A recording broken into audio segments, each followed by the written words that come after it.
For this topic, we want to look at inserting a recurring task. And I want to make sure that I know where I am in the list before I go in and start to insert this recurring task. So I'm going to click right underneath scope, right here on task number 2. And again, I'm going to be on the task tab and I'm looking for the insert area and the task dropdown. And notice there's an option for me to insert a recurring task. So I'll just hover over that and then click on recurring task. And what you're going to get is a dialog box that is looking for you to put specific information about the recurring task. And so this can be very useful when you're setting up things like status meetings and other types of recurring events within your project. So I'm going to go ahead and type in status meeting here, and I'll hit the tab key to just get me over to the next item there, which is duration. And this is an interesting cell because what it's looking for is the duration of the meeting in this particular case that I'm setting up. So it defaults to duration, which doesn't really make sense for the majority of your meetings, right? Because they're going to be much shorter. They're not going to take up the whole day, hopefully. So we can shorten this, right? And it's always been duration. Maybe at some point they'll change that, or they'll represent this a little bit differently here, but you can easily just simply type in 1H here to represent your 1 hour meeting, or whatever it happens to be. Now, underneath that, you'll notice is the recurrence pattern, right? And so you can see daily, weekly, monthly. So let's say I have a weekly meeting and we're going to be meeting every Friday. And so you'll notice that you get some different options, maybe every 2 weeks on a particular day, whatever the case may be. Now at this point, I can put in the range of the occurrence in terms of when it's going to start and finish. And a lot of times you don't have this information yet, and I'm going to show you how you can edit this after you create it.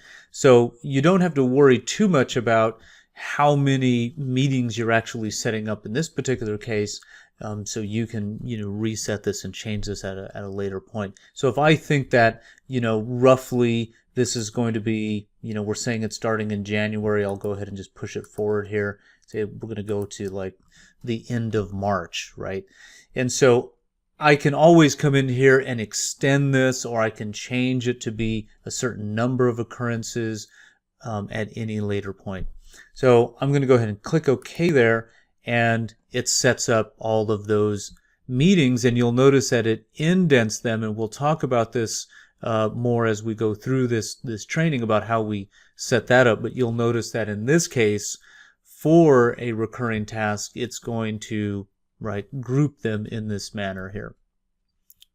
And so I'll grab the split bar and move this over so that you can see that.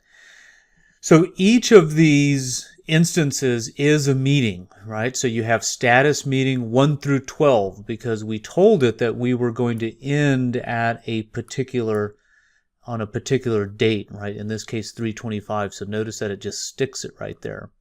And so I'm going to grab this split bar and pull this back over. And so just so you know, each of these individual meetings can be modified and can be edited as you need them to be. So you can move them around, right? You'll notice that if I rest my pointer right on a particular block here within the timeline, that I can shift this, right? Because this is meeting on the Friday that we told it to be in the morning, right? As soon as it is the start of the day, you're going to get this indicator, right, telling you that. But let's say on this particular week, we wanted to shift that. I can take it back to being on that Thursday, and it'll allow me to do that without any problems, okay?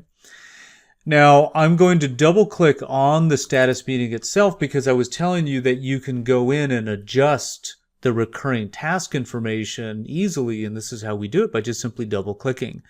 So you can get back into the recurring task information and tell it, well, you know what, I don't think it's going to be 12 instances. I think it's going to be more than that. So I'm going to go ahead and change it to end after 15 occurrences. And then it just adds those individual items. And again, these can be edited. If I go into this status meeting, it's a task. So it's treated the same way. Task information, right? In this case, notice that these do not have predecessors in them.